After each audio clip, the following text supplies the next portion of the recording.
In 2014, there was a drastic change,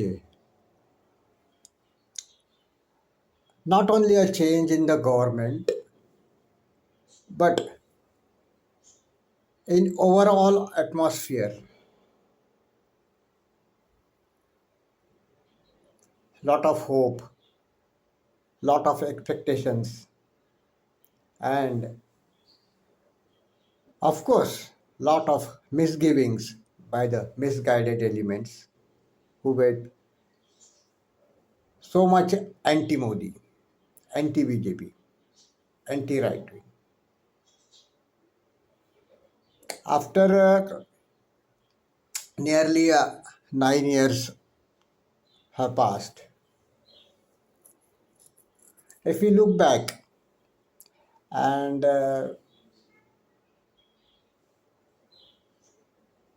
just do the calculations, what has been gained and what has been lost, or what are the benefits, what are the commissions, and what are the omissions of the destination since last 9 years. Of course, lot of expectations were there, lot, and everyone was expecting that some magic is going to happen with the arrival of Modi ji. Of course, this is not possible in a very mature democracy. It is possible only a banana republic, and Bharat is not a banana republic. Bharat is matured, privileged country with a very superb and intelligent voters. And since 9 years have passed by, those who were expecting that some drastic changes are going to take place are now quite dissatisfied that drastic changes have not taken place. For example, corruption has not been uprooted, and totally the anti-India movements, jihadi movements have not been crushed as they were expected to be. These are the two main things. But while we consider the positive and negatives of the dispensations since 2014, we have to consider this fact that a backlog of lot of years, lot of decades, perhaps half a century, cannot be filled in some years. The expectations which were buried cannot be fulfilled in some years. Exactly more than 9 years in just a decade.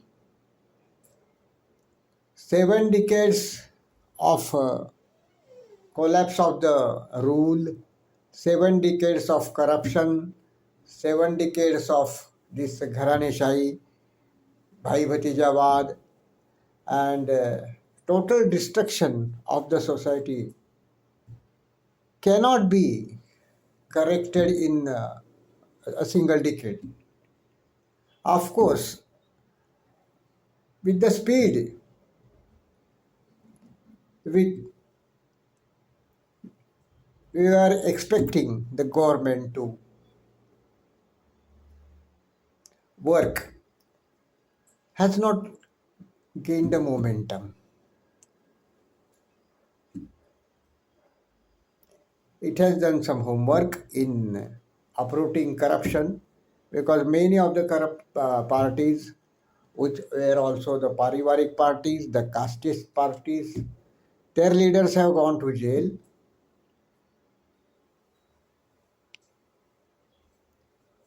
Except Maharashtra, but everywhere, Lalu Yadav, Mulayam's kin and kith and kin, some of them are lying in the jail, and others are expected to be following the suit. The beginning has been made against the corrupt. The cases have been filed, but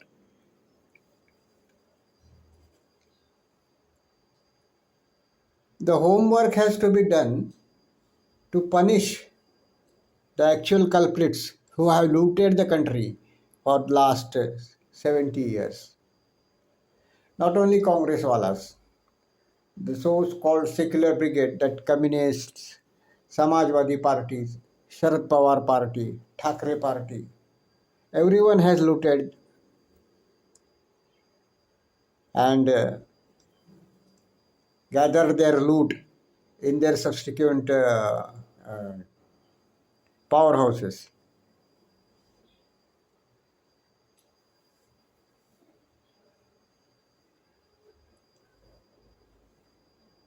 At the same time, some conclusions are derived at that whenever a corrupt person who is belonging to the other party crosses over to the BJP, he becomes pawan and pure, and he is spared. That's the notion which BJP has to remove in upcoming years.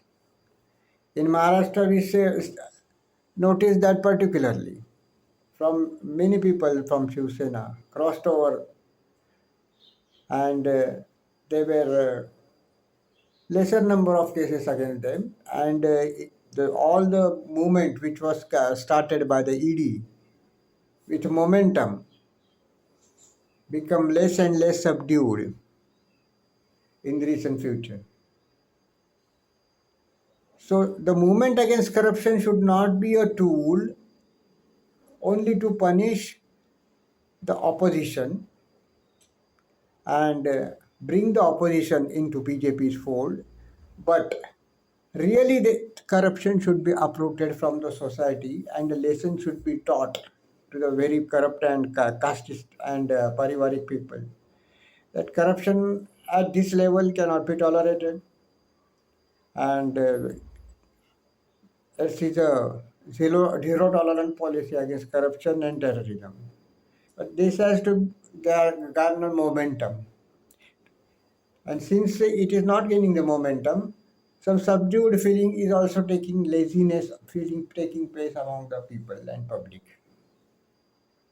Of course, at the present moment, Modi ji's image is above and above everyone.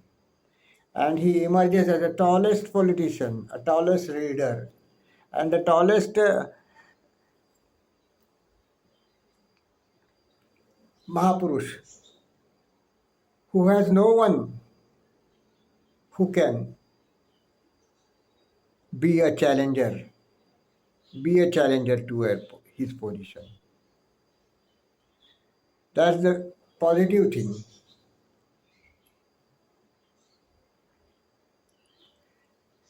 Since Modi ji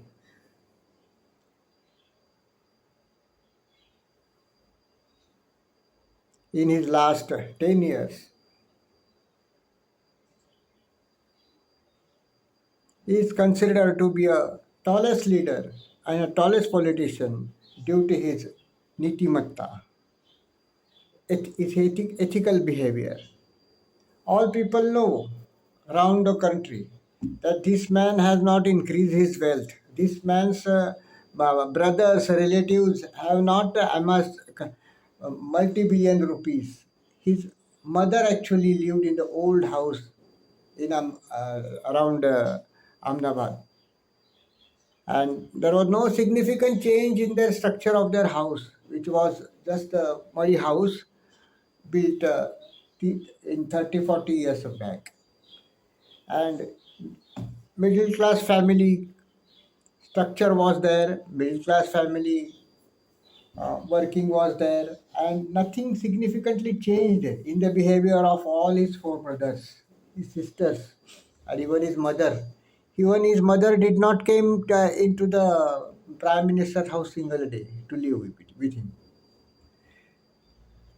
This was the Sthitaprajna Modi ji, non-attachment that we used to call Chhatrapati Shivaji Maharaj a Srimanta Yogi, and we cannot compare anyone with Chhatrapati Shivaji Maharaj, but he is certainly following the footsteps of Chhatrapati Shivaji Maharaj. He is following the footsteps of Chhatrapati Shivaji Maharaj. And that's a very positive thing, and all hopes are uh, lying in Modi ji. He will deliver more good for the country, and in coming years, drastic changes and drastic decisions to crush the anti-national elements, to have some major decisions, some major policy decisions are expected to be made. In this direction, 370 act was demolished in Jammu and Kashmir. Ram Mandir was built. Is going to be constructed in a very phased manner and very organizedly and organized manner. And he has fed all the poor people in the country. Nearly 80 crore people were fed and are fed by the Anna Suraksha Yojana, which has reached their households. It was not possible in any previous governments. And the Anna which was given was actually consumed by the big people and Congress walas and all their children और all their सगे सोरे जो है वो खा जाते थे. अब पहली बार ऐसा हो चुका है कि जो गरीब का खाना है वो उसके हिस्से में जा रहा है, उससे हिस्से से कोई भटक नहीं रहा है. तो ये सबसे मूल बात है. गरीब को खाना मिल रहा है, अच्छे रास्ते मिल रहे हैं, and they are also getting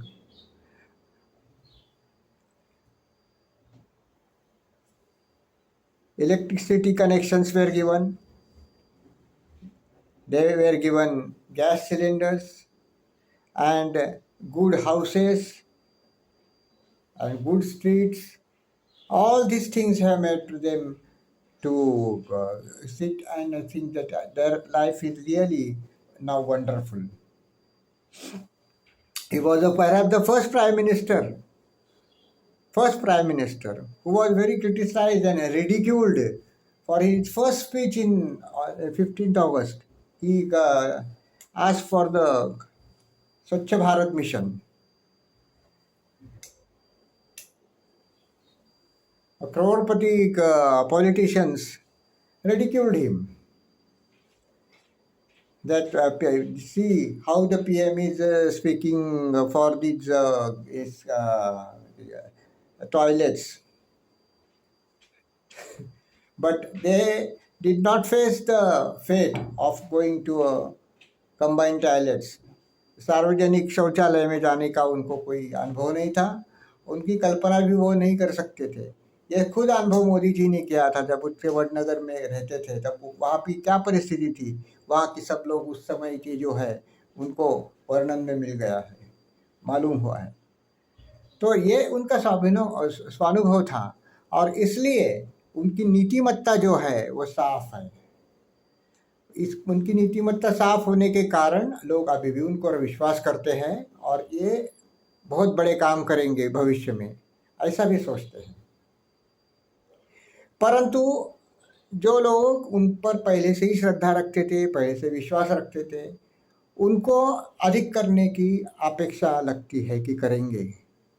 विशेष रूप से कश्मीर संबंधी, जिहादियों संबंधी और समान नागरिक संहिता के संबंधी अभी ये जो विस्फोट हो रहे हैं or demographic changes are taking place in the country. We have to be very alert against the demographic changes which are taken in the country. We have to deal. Otherwise, we are sitting on a time bomb where a new Pakistan is going to be created in India, Bharat, and we cannot do anything after 20 or 22 years. So, he have to look for the future also. So, Modi ji has to plan for the future, for this consolidation of this civilization, and the threats to the civilization which are faced now has to be tackled and has to be thrust, has to be defeated. And some time, long time planning has to be made for these procedures also. And this has to be done in 1.5 years. After 2024, he has much to do. And people are expecting that after 2024, all these things are going to gain a momentum. With a speed, he is going to work. That's true. But significantly, when you consider some things, you have to be alert also what the threats are there and what the threats we face from the demographic changes which are taking place in India. And demographic changes cannot be alerted. When Pakistan was created, you cannot alert Pakistan. You cannot alert this change which has taken already in the society with the demographic change. And what are the remedies now for that? Some people suggest that Hindus they should increase their population because they are not going to follow the family planning at all, at all. So Hindus have to um, say no to the family planning and increase their population. But this is very, very crucial subject, and it cannot be taken very lightly at all, not at all very lightly. We have to consider it at some time or not. कुछ काल के बाद इस पर विचार करना पड़ेगा, उस पर कृति करनी पड़ेगी और ऐसा एक प्रचार का स्रोत बनाना पड़ेगा, क्योंकि ये कोई मजाक नहीं है, ये बहुत गंभीर मामला है और गंभीर मामलों में हमेशा गंभीरता से सोच विचार होता है, गंभीरता से उसके ऊपर निर्णय होता है और ये अमृत मंथन करके इसकी ये प्रक्रिया जो है वो सहज रूप से आगे निकल जाती है. So we have to think thoroughly on this subject, and it is not you should not take it lightly at all, not at all.